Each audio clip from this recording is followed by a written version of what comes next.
बोलो उमापति महादेव की जय। कहते हैं जो भक्त सच्चे मन से सोमवार का व्रत करता है, महादेव उसके जीवन में स्वयं मार्ग बना देते हैं। चलिए इस पावन सोमव्रत कथा को शुरू करते हैं।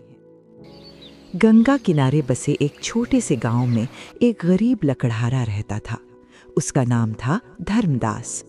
धर्मदास के पास न तो जमीन थी, न धन और न ही कोई बड़ा सहारा।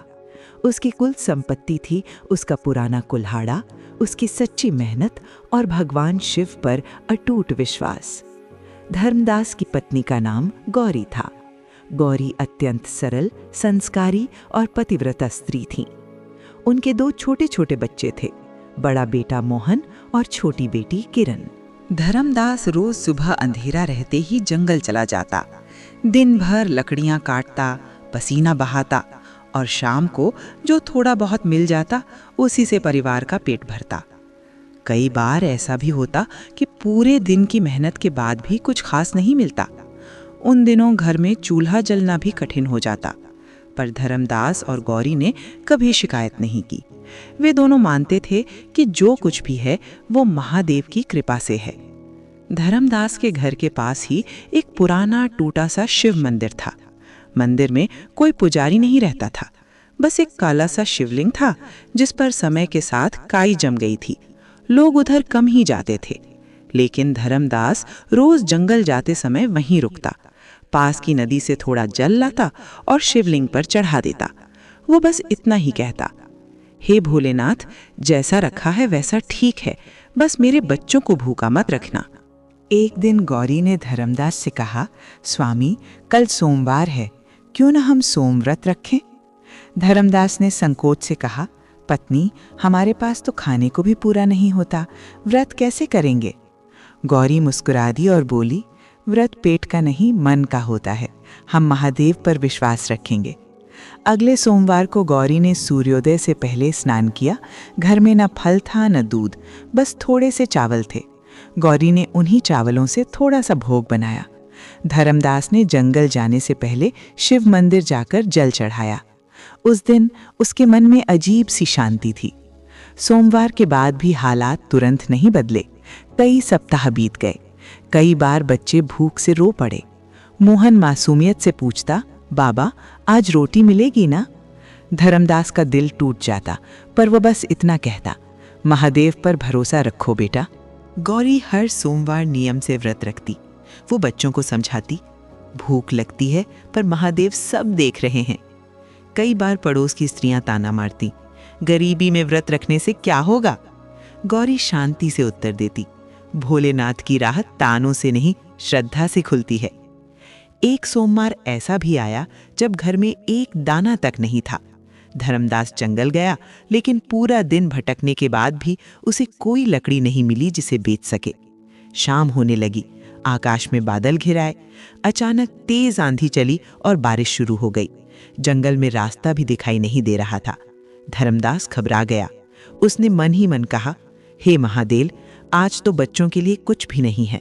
उसी समय उसने देखा एक बूढ़ा साधु पेड़ के नीचे भीग रहा है। धर्मदास उसके पास गया और बोला, बाबा, आप यहाँ कैसे? साधु ने मुस्कुराकर कहा, भूखा हूँ बेटा, कुछ खाने को मिलेगा? धर्मदास की आंखें भर आईं। उसने कहा, बाबा, मेरे पास खुद कुछ नहीं है। साधु ने शांत स्वर में कहा, जो है वही दे दो। धर्मदास ने अपनी झोली टटोली। उसमें सिर्फ एक सूखी रोटी का टुकड़ा था जिसे उसने सुबह से संभाल कर रखा था। वही रोटी उसने साधु को दे दी। साधु ने रोटी ली, धर्मदास के सिर पर हाथ रखा और कहा, तुम्हारी श्रद्धा कभी व्यर्थ नहीं जाएगी। अचानक जोर से बिजली कड़की। धर्मदास की आंखें कुछ पल के लिए बंद हो गईं। जब उसने आंखें खोलीं तो साधु वहां नहीं था। बारिश भी थम चुकी थी। उसके मन में अजीब सा भय और अपार शांति दोनों एक साथ थे। जब वो घर पहुंचा तो देखा कि गौरी के चेहरे पर घबराहट थी और बच्चे भूख से चुपचाप बैठे थे। तभी किसी ने दरवाजा खटखटाया। बाहर गांव का सेठ खड़ा था। वो बोला, धर्मदास, आज जंगल में मुझे तुम्हारे जैसे ईमानदार आदमी की जरूरत है। कल से तुम मेरे यहाँ काम करोगे, मेहनताना अच्छा मिलेगा। धीरे धीरे हालात बदलने लगे। धर्मदास को नियमित काम मिलने लगा। घर में चूल्हा रोज जलने लगा। लेकिन गौरी ने सोमव्रत नहीं छोड़ा। वो कहती, महादेव ने दिया है, उन्हीं के लिए है। एक सोमवार गौरी बहुत बीमार पड़ गई। डॉक्टर बुलाने के पैसे जुटाना भी कठिन था। धर्मदास की आंखों से आंसू बह निकले। उसने मंदिर जाकर रोते हुए कहा, हे भोलेनाथ, सब कुछ ले लो, बस मेरी पत्नी को बचा लो। उस रात गौरी की हालत अचानक सुधरने लगी। सुबह तक वो पूरी तरह स्वस्थ हो गई। गांव वाले ये देखकर हैरान रह गए। गौरी ने उठते ही कहा, महादेव ने हमारी सुन ली। अब धर्मदास गांव में सम्मान से देखा जाने लगा। फिर भी उसके स्वभाव में कोई घमंड नहीं आया। वो हर सोमवार पहले की तरह शिवलिंग पर जल चढ़ाता रहा। एक दिन गांव में भयंकर सूखा पड़ा। लोग त्राही त्राही करने लगे। तब धर्मदास और गौरी ने पूरे गांव के साथ मिलकर सोमवार को सामूहिक व्रत किया। शिव मंदिर में सब ने मिलकर जल चढ़ाया। उसी रात जोरदार बारिश हुई और खेत लहलहा उठे। तब गांव वालों को समझ आया कि असली शक्ति धन में नहीं, श्रद्धा में होती है। उस पुराने मंदिर का जीर्णोद्धार कराया गया और वहीं धर्मदास व गौरी ने जीवन भर सेवा की। और कहते हैं, जिस शिवलिंग पर कभी कोई नहीं जाता था, आज वहां हर सोमवार भक्तों की भीड़ लगती है। यही है सोमव्रत की महिमा। यदि इसे सच्चे मन से किया जाए तो महादेव स्वयं भक्त के जीवन की दिशा बदल देते हैं।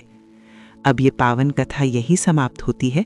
जो भी ये सोमव्रत कथा सुन रहा है, महादेव उसकी सभी मनोकामनाएं पूर्ण करें, उसके जीवन से हर दुख दूर करें और उसे सदा अपनी कृपा में रखें। ओम नमः शिवाय।